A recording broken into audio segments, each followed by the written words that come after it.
So today I want to talk about something that I think a lot of summit hosts struggle with. This idea that if you don't hit some massive registration number, your summit somehow failed.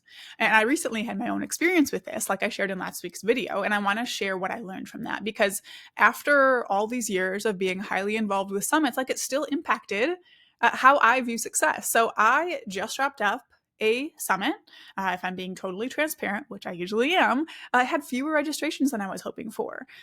And it was still an amazing experience that hit all my other goals. We get so caught up in these vanity metrics sometimes, don't we? Like, I need 5,000 registrations or I need to triple my email list. And like, while those goals are great, I love having goals that push me, that push you.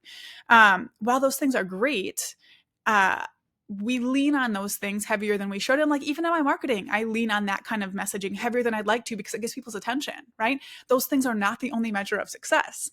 And when I saw my registration numbers coming in lower than I expected, like I had two choices, right? I could stress about it and let it affect how I showed up for the event and how I saw myself and my success and my ability to even teach summits. Or I could choose to focus on creating a really incredible experience for the people who did register. And like, I'll be real with you, I got in my feelings here and there throughout the registration window.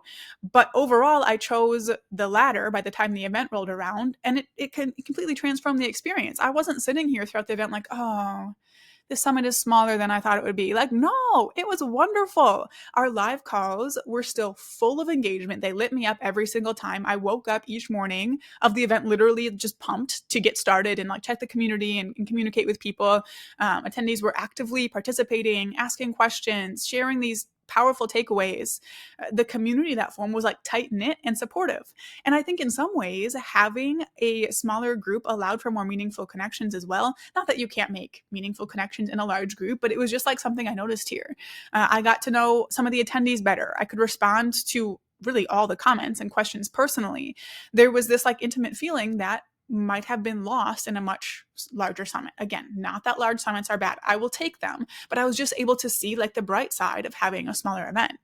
And you might be wondering about the business side of things, right? And I shared some of this in the debrief video. So if you watched the last video, you kind of know some of this already. But like, let's be real. Summits are part of our business strategy. If we're going to go through the work of making a summit, it needs to give us a return, right? But the cool thing about this is that I still hit my revenue goal, even with smaller front end numbers.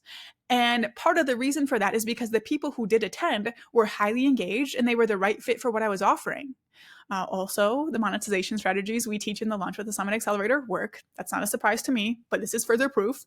But my conversion rate on the back-end offer was actually higher than I'd projected. It's like a perfect example of how targeted engagement and the right strategies can be so powerful and more powerful than raw numbers. Like I could have had 10,000 people, but if the experience was garbage and the launch strategy wasn't there, the engagement strategy wasn't there, I could have very easily not hit those numbers, right?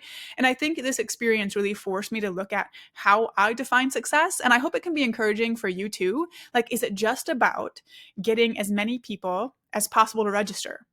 Or is it about creating genuine transformation for your attendees, building meaningful connections with our community, delivering like exceptional content that solves real problems, meeting business goals that sustain our work, enjoying the process of hosting and serving, and not just focusing on numbers and letting that dictate how we feel each day? When I look at it that way, the summit was a huge success on every level. And like, if you are, I don't know, planning an event of your own, and worried about registration numbers, I want you to hear that the size of your audience, the size of your people registered does not determine your impact or your success. Like, focus on creating an incredible experience for whoever shows up. Be fully present, engage like you want to, right? Deliver massive value. The right people will notice, again, if you have the strategies in place behind it. And that's what builds a sustainable business over time. So I'm also kind of curious to know if anyone watching or listening has ever hosted an event that had fewer attendees, but you still felt successful afterwards because of those things. Or are you planning a summit and feeling anxious about the numbers? Like, leave a comment, let me know. I'd love to talk about this more. But thank you for watching. I hope it was like insightful, hopefully a breath of fresh air. And I will see you in the next video.